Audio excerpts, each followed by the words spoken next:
Cuando él me dijo, mire Aida, yo no quiero que usted siga en eso, porque usted está, yo era mis domingos, era todo para allá. Entonces no, casi nunca tenía tiempo para salir con él. Entonces él me dijo, usted tiene que decidirse. O seguimos los dos, pero yo no puedo esto. Yo le dije, lo siento mucho, pero yo lo que quiero es el movimiento.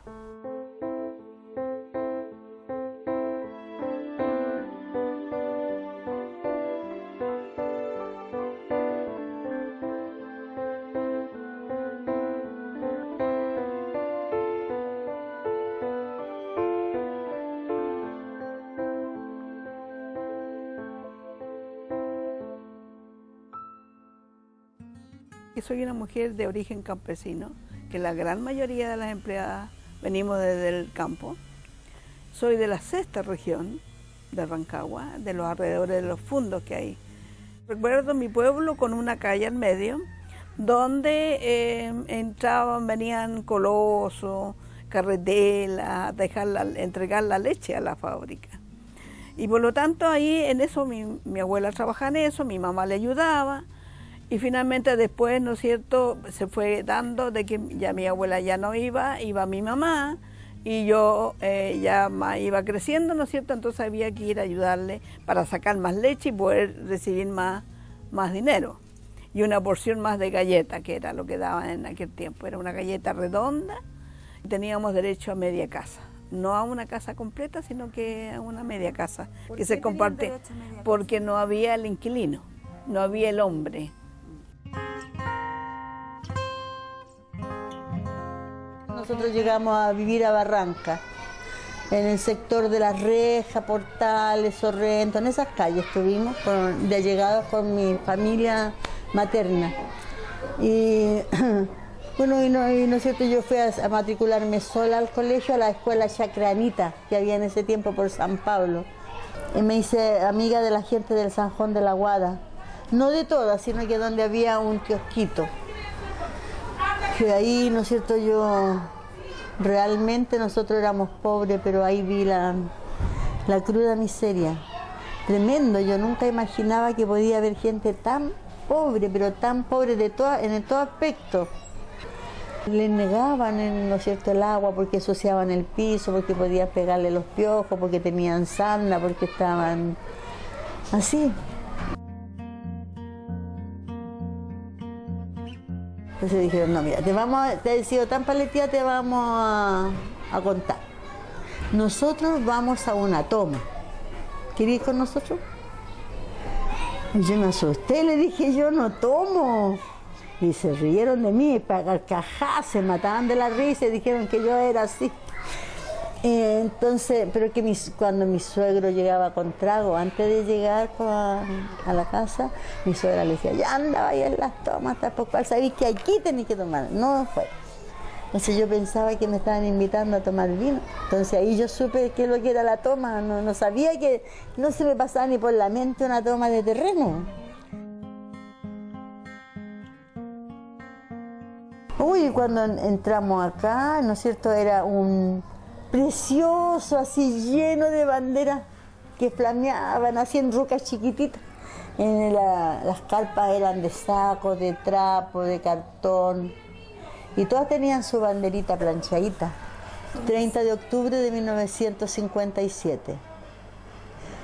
Ahí nace la República de la Victoria.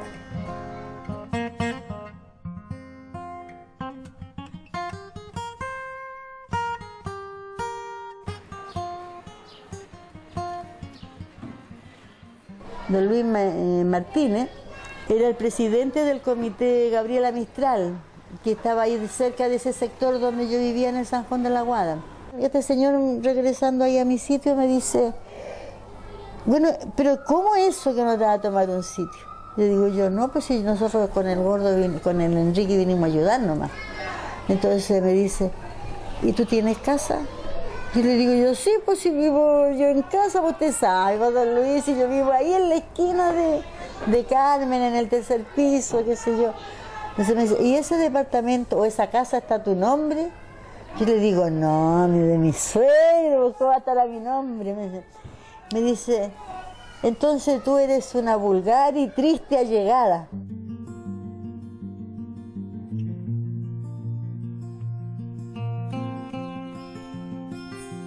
empecé a trabajar en Providencia, en la calle cerca de Bilbao, con Hernando de Aguirre, un sector muy bonito. Me costó adaptarme, me costó aprender a servir la mesa, cómo había que hacerlo. Era para servir y hacer el aseo en el segundo piso, los dormitorios, 6 años con ellos, hasta que conocí el movimiento. Y resultó que fue en Vilche, en Talca, y ahí habían trabajadoras de todas partes del país, porque la JOC se fue extendiendo a lo largo de todo Chile, ¿no? Había una trabajadora mayor que ya no trabajaba, doña Rosa Riquelme, y ella era la que me hablaba del sindicato, porque ella había sido dirigente y conocía. Me decía, Aida, ¿por qué no va al sindicato? Y de ahí me derivé al sindicato que ya estaba de las trabajadoras, ¿no? Que el primer sindicato era del 47, por lo tanto ya estaba en la organización. Y para mí era lo que más me gustaba. Yo me sentía bien ahí. O sea, como les digo, yo no sé, pero me gustaba la idea gremial. Y por lo tanto opté por lo gremial. Yo trabajaba en casa y además mi tiempo libre era ir al sindicato. En vez de ir a la casa, al hogar de la empleada, yo iba donde teníamos la oficinita chiquitita del sindicato. Y cuando yo me fui, en la casa había una capilla, y ahí yo le dije, Señor, mira, yo pensé que aquí era el lugar que yo te iba a servir toda mi vida, pero no era así. Pero te voy a servir toda mi vida a través del sindicato. Y ese ha sido mi gran compromiso durante todo esto, desde el año 60, estar involucrada con el movimiento sindical de las trabajadoras y con los trabajadores en general.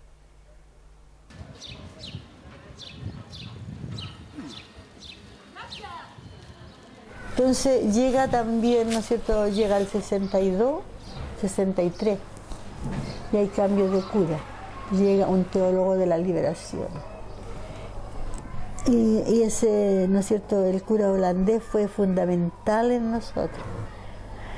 Él forma como por el año 66, 65, por ahí, los cristianos por el socialismo. Y con él fui aprendiendo otras cosas, conociendo más, salir de aquí, conociendo más el mundo.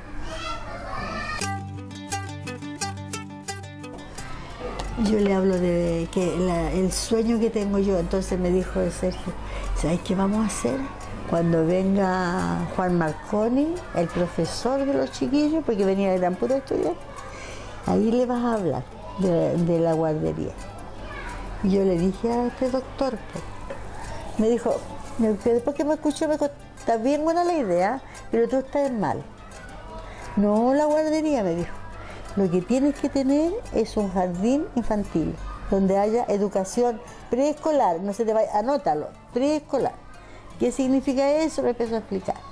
Y ahí en el Club de Artemio hicimos la primera vez el jardín, en una piecita de 3x3 que tenían ellos, la sede de ellos. Nosotros la forramos. Después hicimos un curso con esto de salud. Nos enseñaron a medir los niños, a revisarlos, a ver si tenían las rodillas garban. Sergio me decía siempre, tú tienes que leer mucho porque la autoeducación es tan válida como la universidad. Como sindicato, que la persona tuviera un día libre, porque era mediodía y era cada 15 días un domingo, pero no había nada establecido en el Código del Trabajo. Que se le diera permiso en la semana para que estudiara la trabajadora, ¿no? La gran mayoría era semianalfabeta o analfabeta, ¿no? Entonces el estudio, que estaba, ¿no?, que completaran su enseñanza básica. Cuando en Chile se legisló sobre la previsión social, se consideró a la trabajadora. Por lo tanto, nosotros teníamos derecho al derecho a la previsión social, ¿no?, al seguro obrero, al seguro, ¿no?, de imponerse. Pero casi nadie le imponían. Entonces también era un poco en relación a difundir ese derecho que existía, ¿no? De tener su previsión, ¿no? Que era lo que le aseguraba en atención médica y que después era para su jubilación. Nosotros queríamos derecho a la vivienda, que se hiciera vivienda para que la trabajadora pudiera trabajar puertas afuera. Pues de ahí empezó el trabajo puertas afuera y el salario, ¿no? Que se fijara un salario imponible a la trabajadora, que también se fijó, ¿no? Que era inferior al de los trabajadores, pero se fijó. En ese tiempo había muy buena relación con el gobierno, ¿no? Me acuerdo que en una oportunidad llegó doña Moay de Toa, que tenía un cargo, ¿no? Y ella dijo, bueno, yo vengo, compañera, por orden del presidente, para ver cómo ustedes podemos ayudarles, en qué podemos ayudarles. Y en ese tiempo también estaba mucho el asunto de la madre soltera, ¿no? Que las chiquillas a veces quedaban embarazadas y iban a dejar o pagaban para que le cuidaran. Entonces se creó un jardín. Ella dijo, nosotros queremos al gobierno crear un jardín donde en el día se vaya a buscar el niño, se lleve al jardín y después se vaya a dejar, para que la trabajadora pueda trabajar. Pero al poco tiempo vino el golpe y se perdió todo, ¿no?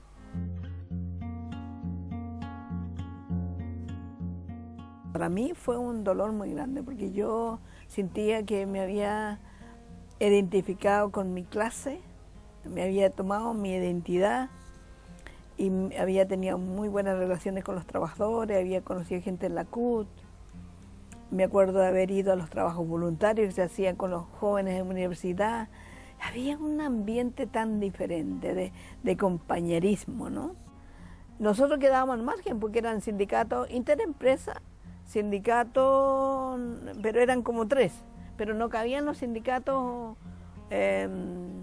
Nosotros no éramos una empresa, pues ese es el gran problema. ¿Y cómo era posible que nosotros nos dejaran, que teníamos toda una historia? Entonces dijo, bueno, adáptenlo al sindicato interempresa. Y de entonces que somos sindicato interempresa.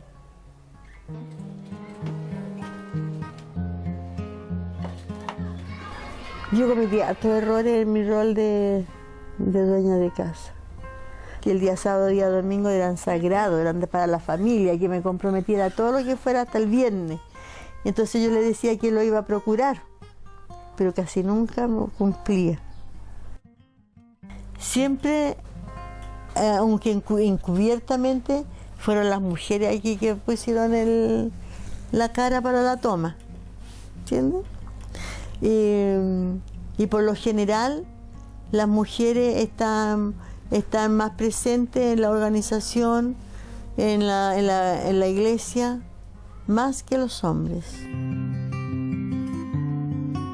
Todo lo que yo he podido hacer, desde tener una familia propia hasta, ¿no es cierto?, construir un jardín o una plaza preescolar o un Pedro Mariqueo, ha sido por sueño.